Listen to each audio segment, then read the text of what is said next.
Fifth and the final test of the Border Gavaskar Trophy, day one at the SCG. India won the toss and opted to bat first, and you would have expected a strong show from Team India. Remember, everything is there for Team India to play for. If they win the Sydney Test, that will give them the hopes of staying alive in the World Test Championship final qualification scenario, and plus the BGT will also be retained, but that was not to be. Highlight of the day, as you can see here, yet another batting failure for Team India. The top order once again failing. Despite winning the toss, India were bowled out for 185, but it was not the traditional SCG track that we have come to know of. It was more bouncy, it had more pace in it, and even the commentators, even the expert were saying that this is going to be a very, very tricky pitch to bat on. Albeit that it was the top order failure that once again highlighted India's fallacies, which has been part of India's problems ever since the start of the Border Gavaskar Trophy. Looking at the scorecard, a sorry reading, so to speak. Jasprit Jaiswal and KL Rahul opened the innings. The big news was that the captain Rohit Sharma was benched, or in fact Rohit Sharma himself opted to rest for this game to go ahead and give Shubman Gill the opportunity to bat at number 3. Remember, Shubman Gill was benched when Rohit Sharma came into the fold, and he opened the innings. He came in the middle order. KL Rahul was also shuffled, but it was not something that India got something out of that in terms of contribution. Then again, Shubman Gill came at number 3, batted pretty decently for his 20s, but a brain fade moment wherein he tried to step down the track to Nathan Lyon, and in a forward, a prod or a defense in a manner of speaking, could only edge the delivery to slip to Steven Smith, and by the time lunch was taken, India were already 3 down with just 50 on the board. Jaiswal got out for 10.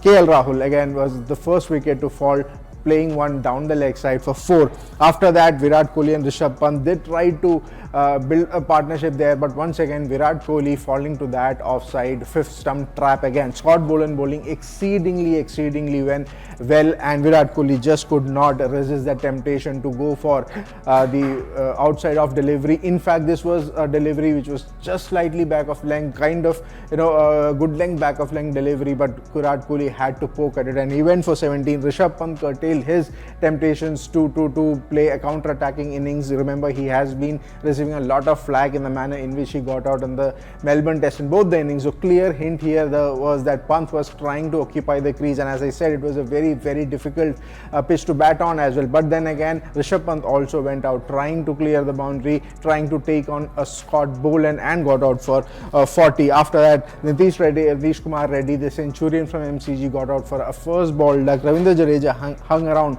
for near about 26 and laid down the order. Jasprit Bumrah, couple of lusty blows. The captain for this game scored 22 to push India's total to 185. Will that be enough or not? That will be something it will be very interesting to see. Looking at the bowling card, Mitchell Starc returned with 3 wickets, Pat Cummins with 2, but Scott Boland was a star performer for the day, picking up 4 wickets, bowling 20 overs, giving away just 31 runs at an economy of 1.60, and Nathan Lyon, of course, contributing with the 1 wicket of Rishabh Pant. Come on to bat, Australia had 3 overs to bat out till Stumps, and it was a very eventful playoff session there. Sam Constance batting on 7. Usman Khawaja got out of the last delivery of the day when Jasprit Bumrah got one to edge Khawaja off to second slip, and Rahul took the catch at slips. But what was interesting was a couple of interesting things that happened. One was the wicket of Washington Sundar. Remember, similar controversial the way in which Jasprit Jaiswal got out at MCG. It was something similar where Sneakometer got into the fray, but then again there was very faint edge that you could see. Umpires, Joe Wilson, who was the on-field umpire at Melbourne, was a TV umpire here, and he adjudged it out. But again, from the naked eye, it looked really dubious and really controversial in a way. Couldn't really make out if it had nicked or not, but the spike really confirming the fact that it was definitely a nick. Another interesting thing at the closing stages happened when Bumrah was all fired up. The incident happened when Usman Khawaja was taking his guard, and Bumrah had already started his run-up in the final over of the day. day.